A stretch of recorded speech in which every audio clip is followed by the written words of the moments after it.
BJP सांसद संबित पात्रा ने कहा कि बंगाल वो जमीन है जहां से सबसे पहले वंदे मातरम की गूंज उठी थी। उन्होंने कहा कि ये अध्यात्म, तपस्या, ध्यान और पवित्र रीति रिवाजों की जमीन है।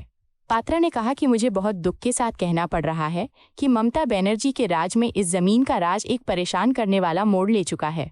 उन्होंने कहा कि आज बंगाल के हालात 1905 में बंगाल के बंटवारे जैसे हैं। उन्होंने याद दिलाया कि अंग्रेजों ने अपनी तुष्टीकरण की नीति के तहत बंगाल को बांटने की कोशिश की थी। पात्रा ने आरोप लगाया कि आज भी बंगाल में धर्म और समुदाय के आधार पर बंटवारे की राजनीति की जा रही है, जो राज्य की एकता और शांति के लिए खतरा है। आम आदमी पार्टी के नेता अनुराग ढांडा ने दिल्ली विधानसभा के स्पीकर विजेंद्र गुप्ता की प्रेस कॉन्फ्रेंस पर प्रतिक्रिया देते हुए कहा कि स्पीकर ने आज एक फोरेंसिक रिपोर्ट का जिक्र करते हुए कहा कि इससे कंफर्म होता है कि ऑडियो और वीडियो असली हैं। ढांडा ने कहा कि लेकिन स्पीकर ने ये नहीं बताया कि उस फोरेंसिक रिपोर्ट ने ऑडियो में गुरु शब्द के इस्तेमाल की जांच की या नहीं। उन्होंने कहा कि अगर रिपोर्ट में गुरु शब्द की जांच नहीं हुई तो फिर यह दावा कि आतिशी जी ने गुरु शब्द बोला बिल्कुल गलत और भ्रामक है। उन्होंने कहा कि पंजाब की फोरेंसिक लैब की रिपोर्ट में साफ है कि आतिशी जी ने गुरु शब्द बोला ही नहीं है और दिल्ली की लैब ने भी उसी वीडियो की जांच की है। ढांडा ने कहा कि भाजपा और कपिल मिश्रा ने एक फर्जी वीडियो बनाकर और उसे वायरल करके सिख समुदाय की भावनाओं को ठेस पहुंचाने की कोशिश की है। बीजेपी प्रवक्ता शहजाद पूनावाला ने कहा कि सिखों का अपमान करना, गुरुओं का अपमान करना और पंजाबियत का अपमान करना आम आदमी पार्टी की एकमात्र पहचान बन गई है। उन्होंने कहा कि आतिशी मारलेना ने जिस तरह की भाषा और बातों का इस्तेमाल किया वह बहुत ही दुखद है। उन्होंने कहा कि विधानसभा में सिख गुरुओं के बारे में ऐसे शब्दों का इस्तेमाल करना सिख समुदाय के प्रति बेइज्जती भरा व्यवहार है। पूनावाला ने कहा कि आप नेताओं की ये भाषा न सिर्फ सिख समुदाय की भावनाओं को ठेस पहुंचाती है बल्कि देश की एकता और धार्मिक सद्भाव को भी नुकसान पहुंचाती है।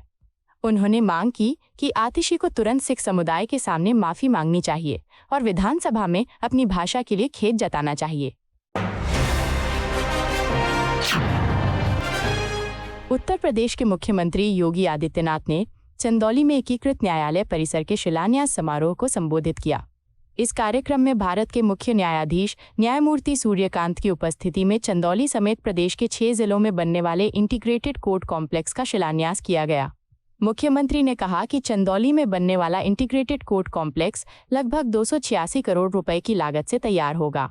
उन्होंने बताया कि इस परिसर में सभी न्यायालयों को एक ही छत के नीचे लाया जाएगा, जिससे नागरिकों को न्याय पाने में आसानी होगी। योगी आदित्यनाथ ने कहा कि उत्तर प्रदेश में न्याय व्यवस्था को और अधिक तेज, पारदर्शी और जन अनुकूल बनाने के लिए ऐसे आधुनिक न्यायालय परिसरों का निर्माण किया जा रहा है। उन्होंने कहा कि इससे वकीलों, पक्षकारों और आम जनता को बेहतर सुविधाएं मिलेंगी और न्यायिक प्रक्रिया में तेजी आएगी।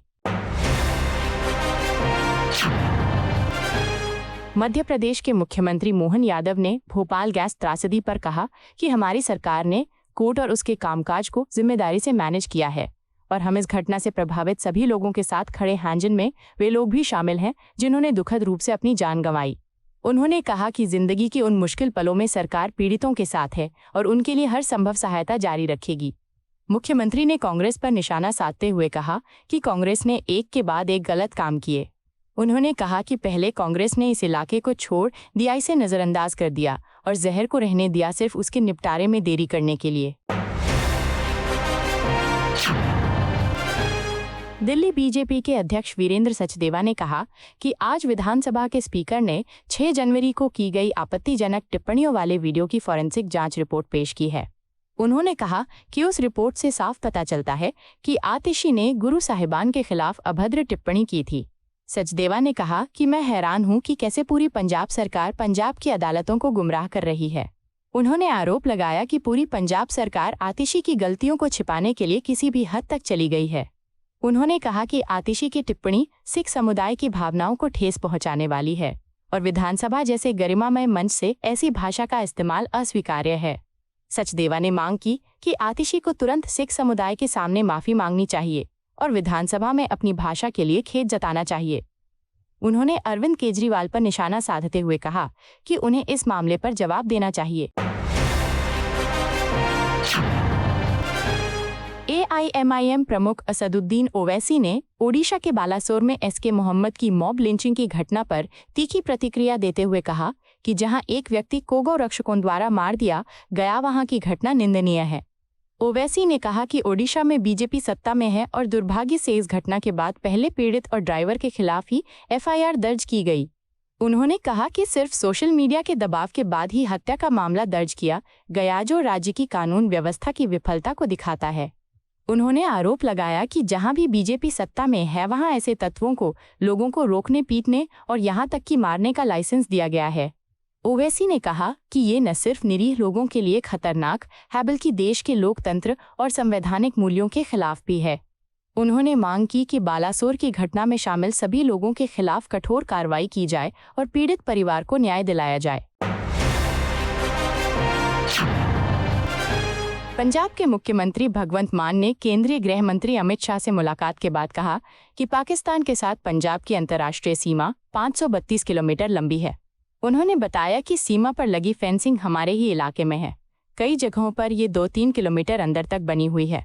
मान ने कहा कि इसका मतलब ये है कि फेंस के पार की जमीन अभी भी भारत की जमीन है, लेकिन किसानों को वहां खेती करने के लिए स्पेशल पास और BSF के एस्कॉर्ट की जरूरत पड़ती है। उन्होंने कहा कि ये मुद्दा वे पहले भी अमित शाह के सामने उठा चुके हैं। मुख्यमंत्री ने बताया कि आज अमित शाह ने उन्हें भरोसा दिलाया कि केंद्र सरकार फेंस को आगे बढ़ाने पर विचार कर रही है, जैसा कि पहले पठानकोट में किया गया था।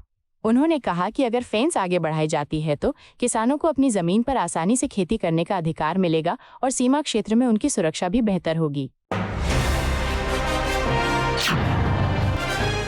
मध्य प्रदेश के मुद्दे पर लोकसभा में विपक्ष के नेता राहुल गांधी ने कहा कि सरकार में कोई तो जिम्मेदार होगा जिसने ऐसा होने दिया। उन्होंने कहा कि सरकार को जिम्मेदारी लेनी चाहिए क्योंकि ये उसकी लापरवाही के कारण हुआ है। गांधी ने कहा कि जिन प्रभावित लोगों का इलाज हुआ है उन्हें मुआवजा और पूरी मदद दी जानी चाहिए। उन्होंने जोर देकर कहा कि पीड़ितों के साथ न्याय होना चाहिए और सरकार को उनकी सुरक्षा और स्वास्थ्य के लिए तुरंत कदम उठाने चाहिए। राहुल गांधी ने सरकार पर लापरवाही का आरोप लगाते हुए कहा कि ऐसी घटनाओं को रोकने के लिए सख्त नीतियां और जवाबदेही की व्यवस्था जरूरी है।